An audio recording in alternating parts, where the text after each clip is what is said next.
Welcome to Management TV. Today we're once again with Philip Kotler. Phil is the world's most renowned expert on marketing. He is the creator of the field and has written over 50 books, 10 of which have been in the last 5 or 6 years, and has recently published a book on Marketing 3.0. And we're going to learn about it with him today.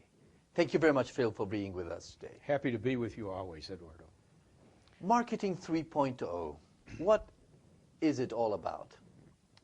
Well, let me give you a preview. Yes. It turns out that I believe most companies are in Marketing 1.0, which I will explain. A small percentage are in 2.0, and a few now are in 3.0. And by the way, no company should jump from being 1.0 to 3.0. They better crawl before they get to that stage if they want to get to that stage.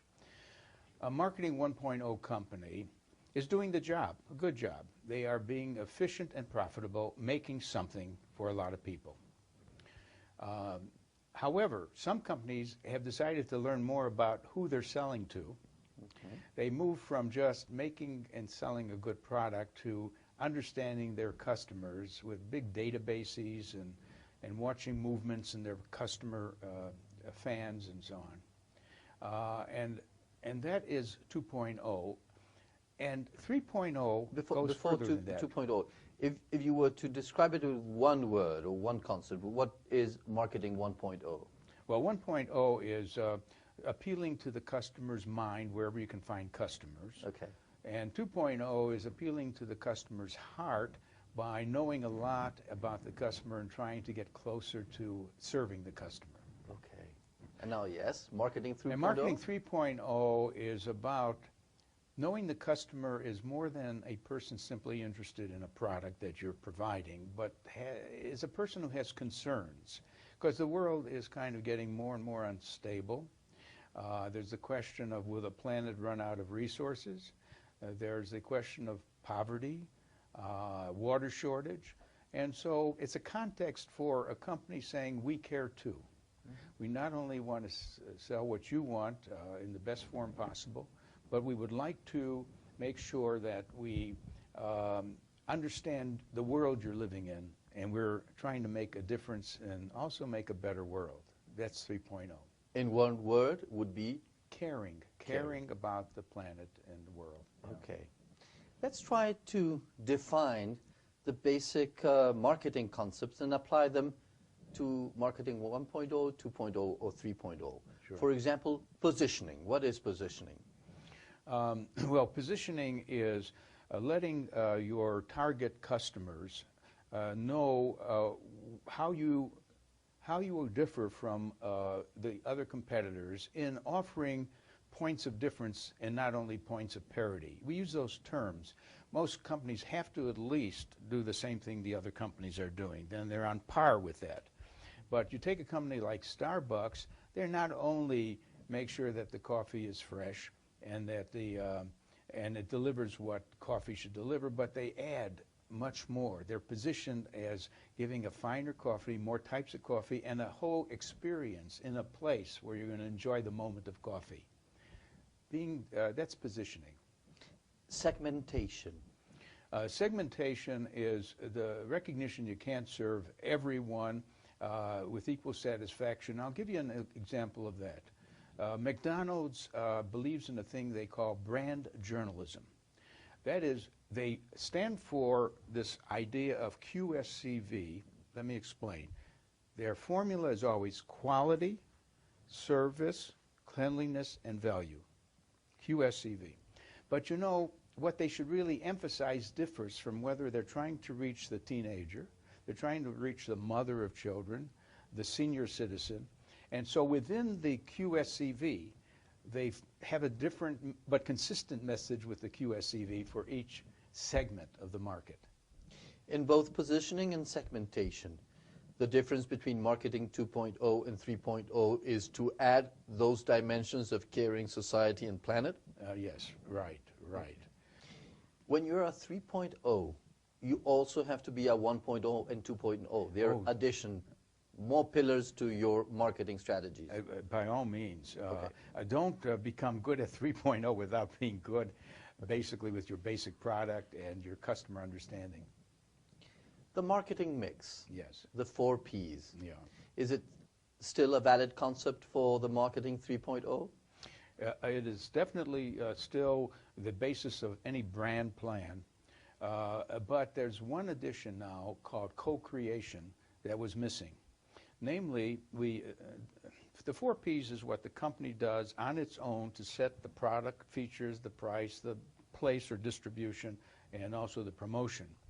But you know, in setting those things, they ought to engage their customers who really love them. Let's assume that some companies have customers who love them. Companies like, for example, Harley-Davidson, where people who drive motorcycles, they often say, Harley, could we help you? You're making the next motorcycle. We have some ideas. Can we hang around? We don't want to be paid. We just want to join you. What are successful companies doing to co-create with their companies, with their customers, sorry? They're basically building a love affair with their customers. And I can say more about what we've learned about that. It's not only in a book, Love Marks, but there's a book called Firms of Endearment that have taught us how to turn on your own customers as well as your employees. There's a lot involved in getting closer to your. There's a thing we call crowdsourcing. It's a term used in a book called The Wisdom of Crowds, which say that there are a lot of people out there who would like to participate in your company in one way or another, and not only in what your product might become, but also what your advertising might become.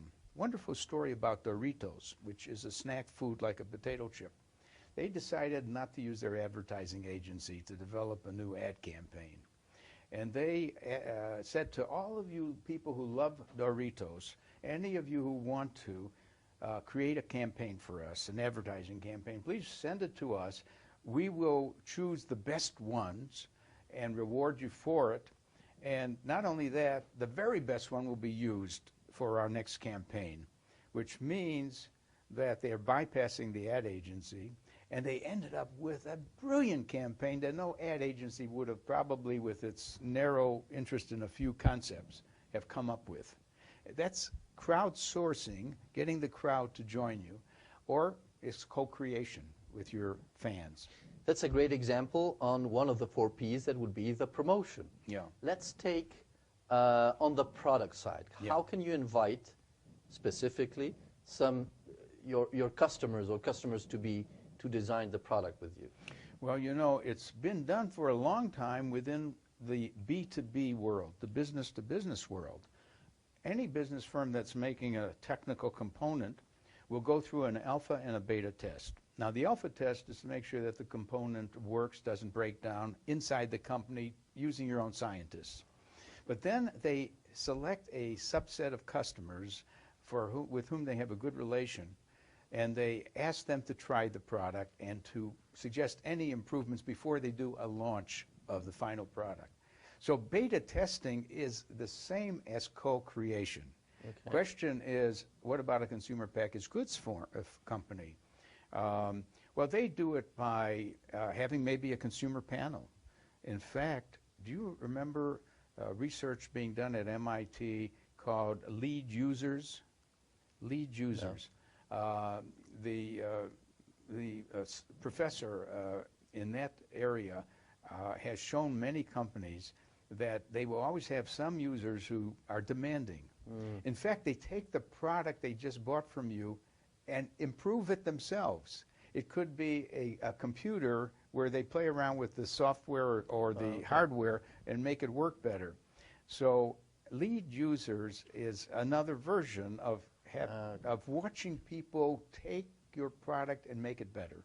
Let's see co-creation with price. Yeah. Is that possible, or that's too risky? How can customers help you set the appropriate price? Well, you know, it's done in the following way, which most companies can't do it that way.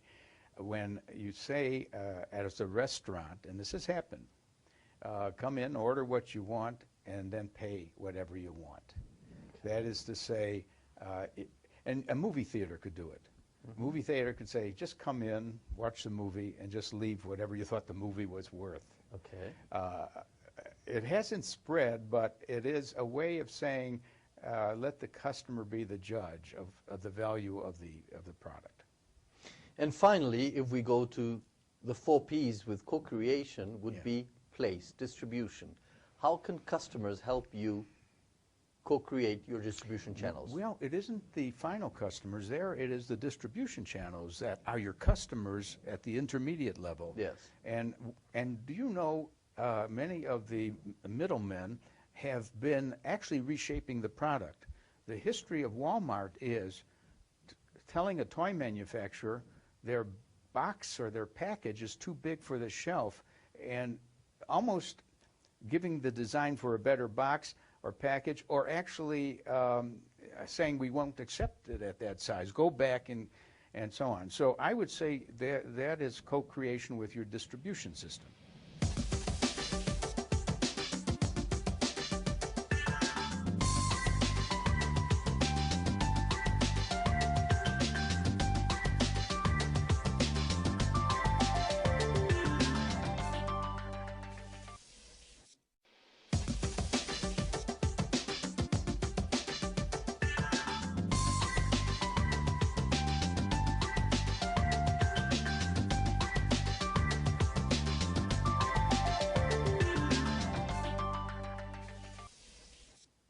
When you're talking about marketing 3.0, the marketing of the spirit, the marketing of values,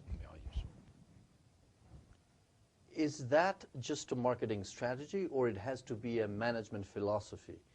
Can you treat the client differently from what you treat the employees? No, as a matter of fact, this marketing 3.0 could be renamed management 3.0. Yes. It really is more than a department's adjustment to opportunities. In fact, the book I wrote with my co-authors, Marketing 3.0, has a whole section on the following. Marketing isn't what you do only to your customers. You've got to market to your employees. You've got to market to your distributors, to your suppliers, because you have to be a company that has partnered with the best employees, with the best suppliers, the best distributors. You will never win if you are doing it all by yourself.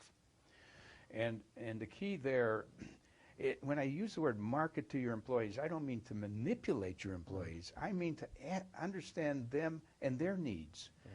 And not only need for pay, need for a psychological psychic satisfaction. They should be proud of their company. They should say, it's wonderful that our company has organized a health program. So there's a gym and we can stay healthy. They've even asked us to volunteer if we want to for that city in which we operate, which has a cleanup campaign. So marketing to the employees is to sort of serve them too, and to serve your distributors. It's stakeholder theory. Everyone who's a partner should get fair rewards for their team. It's building a team. Management 3.0, I love that idea. Yeah. There are a few terms that I'd like you to define. I know you're working on. One would be storytelling and marketing. Yes, I believe that marketing is more of a conversation. In fact, what is shaping the image of brands is not the company that thinks it's controlling the brand. The brand is being owned by the consumers, and they tell stories. Okay. And we should. Do you know what we can do with the Twitter? I discovered this, that Twitter is not just about twittering. And I could be saying I'm in Sao Paulo now to those who want to follow what I'm doing, or I could follow what Madonna's doing. All right. But it's keywords. I could find out what is being said about the Prius automobile. Okay. I just put it as a keyword on Twitter, and if it comes up in any conversations, I may have about 500 conversations which mention the word Twitter. Prius. That means the Prius. And then that means I can learn if I mentioned at all as the company Prius, if I mention mostly favorably or unfavorably. And companies have to recognize that they're being discussed. They're in a fishbowl being observed and talked about. So conversation and storytelling is very important. There's going to be bad stories about you and good stories. I think a company sometimes recognizes a bad story, and the smartest thing it could do is say, you know, some people are dissatisfied about something. We're doing our best to correct that. Demarketing. Yes, I am concerned about maybe reaching and returning to the age of demarketing. Now, what do I mean by that? Imagine the time when we had shortages, like during a war or something. People had to line up. No marketing was done, right? Yeah. Because if you're going to do any marketing, you're going to try to reduce the demand, make the line shorter. You're going to raise the price. You're going to make your product simpler. Rather than adding features, you may make them just simpler so you can make more of them. So demarketing is to use marketing in reverse, and you do that when you get limits to growth, when you're running out of resources, where you don't have to market anymore. Look at California. You know they have a water shortage. Mm-hmm. They want people to be more careful using water. So what they say is, don't shower every day. Don't water your grass every day.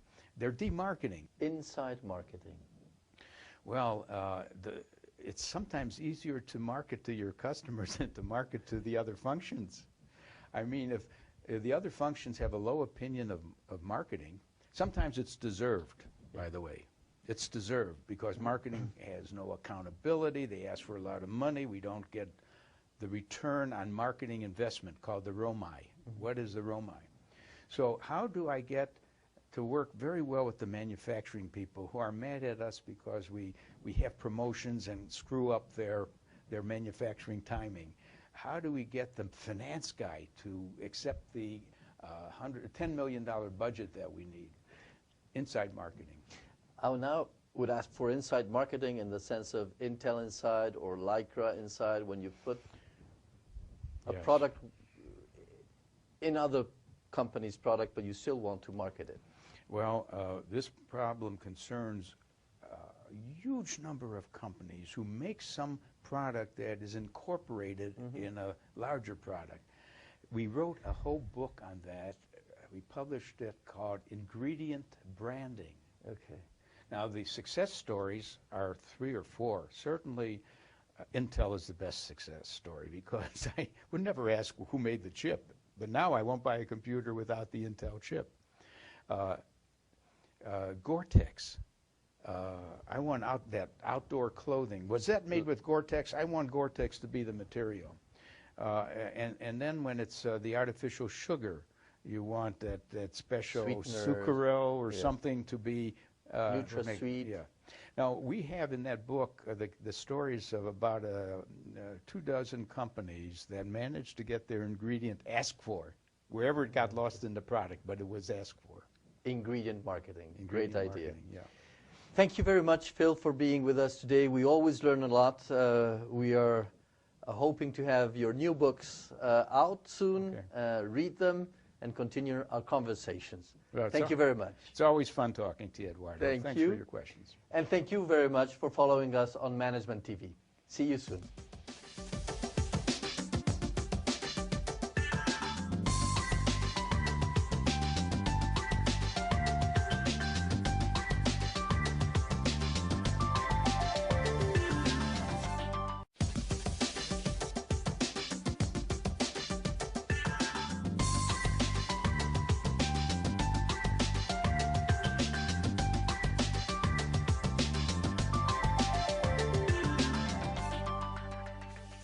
There is a new tool now that would allow to further move into co-creation, that is the social networks. Yes.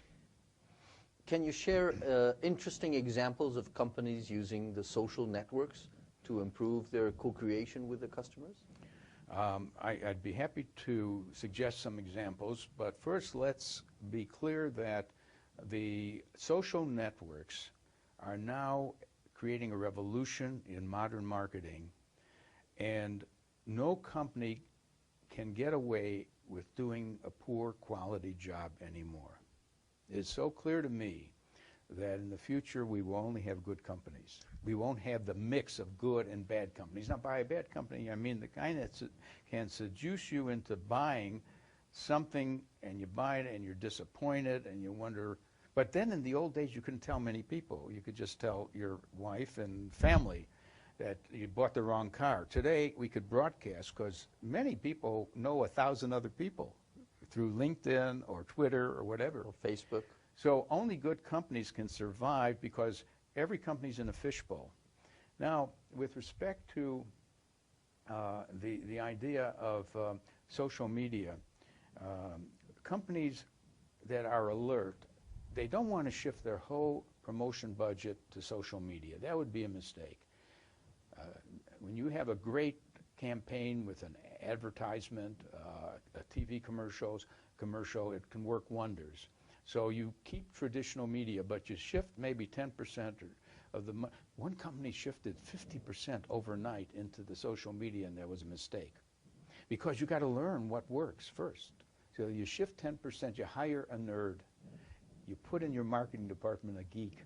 Now, I love those words because I'm a geek and I'm a nerd. And these are people who love the new social media. And then you try it out. Now, the social media, here's what I think works a lot. I think what works a lot is Facebook. So you have to have a presence on Facebook. Many companies are on Facebook, and I can tell you how they use them. You ought to be on Twitter. Yes. You ought to be on LinkedIn, and you should be using YouTube. Okay. And there's a few more things, of course, but get a presence on these media. You said Facebook. I'll tell you how to use it. Can you share that? Well, Coca-Cola may have a page on Facebook, and you're just entering a kind of community of people who love the product, and they tell you things about the product's history. They want you to send in comments and maybe your best episode ever with Coke, some memorable experience. Mm-hmm. It's a way of engaging people to share stories and the interest in that product with other people who also go to the same site. Do you think that impacts on sales? It certainly leads to retention of customers, and the real question is it measurable? Mm. Okay. Now, what can they do to measure this? How can they find out how many people went to the Coca-Cola site, had a good experience, and ended up sending out a Twitter message? I was at the Coca-Cola site on Facebook, and did you notice that they're coming out with a new drink, which I think is great. And now we have to figure out how many people they sent that Twitter message to. And then we should find out by checking on some sample of the Twitter receivers of that message, did they pass it on to others, or look at the Facebook site on Coca-Cola. It's not easy to do, but you should have a little faith in that if there's been an entertaining, involved experience, that some talk was generated. We talked about marketing 3.0, the marketing of sustainability, society, caring for something, the marketing of the spirit. Is that so culture related that we cannot have a global marketing strategy if we are talking about 3.0? You raised a very good question, Eduardo, because countries are at different stages of development. If you're going to sell your product in Scandinavia, you better be a marketing 3.0 company. Mm-hmm. Scandinavians are very educated. They're very concerned about the limits to growth and so on, and they want to see that you're doing something as a company that shows caring. Let's go to an opposite type of country, maybe one deep in Africa that doesn't have much of a middle class and mostly poor. There's one country, I think it's Zambia, that's 89% of the people are poor. They just want to eat something. I don't think being a Marketing 3.0 company matters at all. Yeah. So that's the answer to the question. Regarding creativity, yes, how would you approach Marketing 3.0? How would you embed new creativity in a Marketing 3.0 strategy? Well, first of all, I want to distinguish between being authentic and inauthentic. There's a lot of companies who might see a PR, public relations kind of nice thing about Marketing 3.0. And when that happens, and when they're inauthentic, it's called greenwashing. They're going green, but when you really examine it deeply, I'm talking about companies that build it in their DNA. Now, how do you creatively commit to that? You know, companies give out often a lot of money because they care, but the company that just gives it out miscellaneously, that's a good cause, this is fine, and so on, it doesn't add up. And I've made a case in my earlier book called Corporate Social Responsibility that they should really get a cause and make a difference in that cause. Avon, the direct marketer who sells mostly to women, said that what really counts and what worries women, or again, look at the whole person, ask what their life concerns are, is breast cancer. And they have raised over $100 million over the years to help researchers find solutions to this problem. So the money isn't spattered around. Motorola likes to give money to engineering schools. Clearly they want better engineers, and that makes sense. So we examined 40 companies that really have a cause. And why shouldn't a company do that? A company is such a strong engine machine, economic engine machine. They should, of course, focus on their core products and services, but they are also so much better than government and even some NGOs to make a difference. Yes. And we admire those companies. That IBM does a lot of that. GE does a lot. They care.